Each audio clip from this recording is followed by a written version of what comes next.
आज हम डिस्कस करते हैं टाइम वैल्यू ऑफ मनी के बारे में। दोस्तों मेरे हिसाब से टाइम एक ऐसा रिसोर्स है जो बहुत ही लिमिटेड है। Time gone is gone, you will not get it back. ये कॉन्सेप्ट जितना रेलेवेंट है एक इंसान के लाइफ में, उतना ही रेलेवेंट है पर्सनल फिनांस में भी।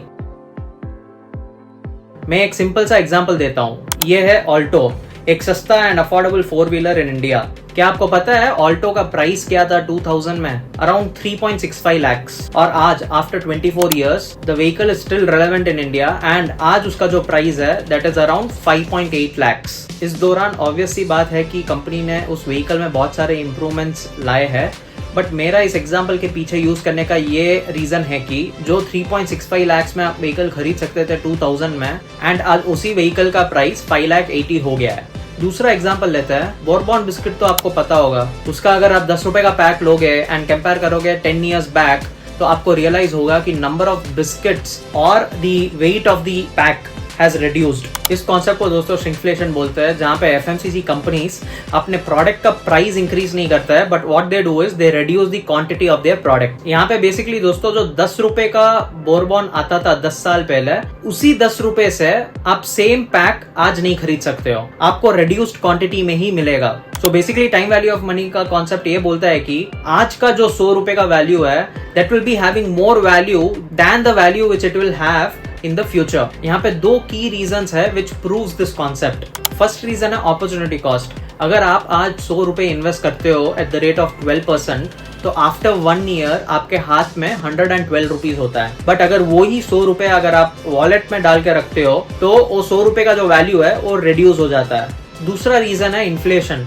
आप आज जो 100 रुपए में खरीद सकते हो वो इन्फ्लेशन की वजह से आप 1 साल बाद नहीं खरीद सकते।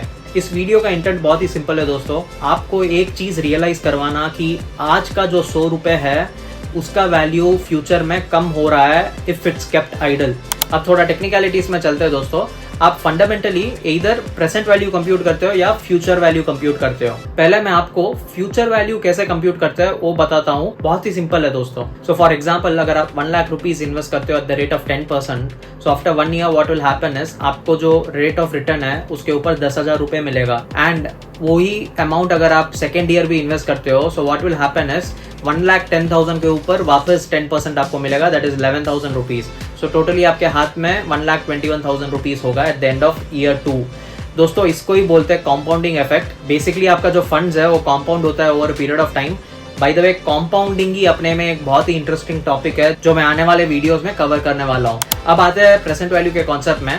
आप मान के चलिए कि आपके बच्चों के एजुकेशन के लिए at the end of 10th year आपको 1,50,000 रुपीज का रिक्वायरमेंट होगा। सो आज आप आके कितने का FD करोगे सो दैट आपको 10th year में 1,50,000 जो है वो बैंक में पड़ा मिलेगा। सो मान के चलिए कि FD का जो रेट है इट इज अराउंड 7%। सो आपको जो है वो डिस्काउंट करना पड़ेगा to know how much amount you need to invest right now. So formula कुछ ऐसा आएगा दोस्तों, 1,50,000 divided by 1 + 0.07 power 10 which will give you present value of around 76,252 rupees। आखिर में दोस्तों आपने ये तो सुना होगा from the well known investors and some of the good financial advisors कि आप आके जो इन्वेस्टमेंट है वो अर्ली एज में स्टार्ट करना चाहिए एंड आपको जो सेविंग्स का हैबिट है या डिसिप्लिन है वो अर्ली एज में स्टार्ट करना चाहिए।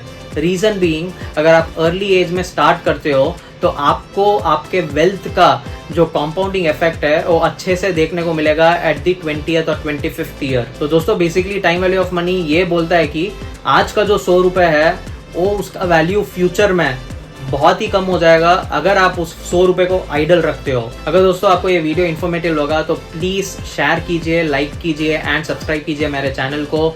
And let's make India financially savvy। Thank you.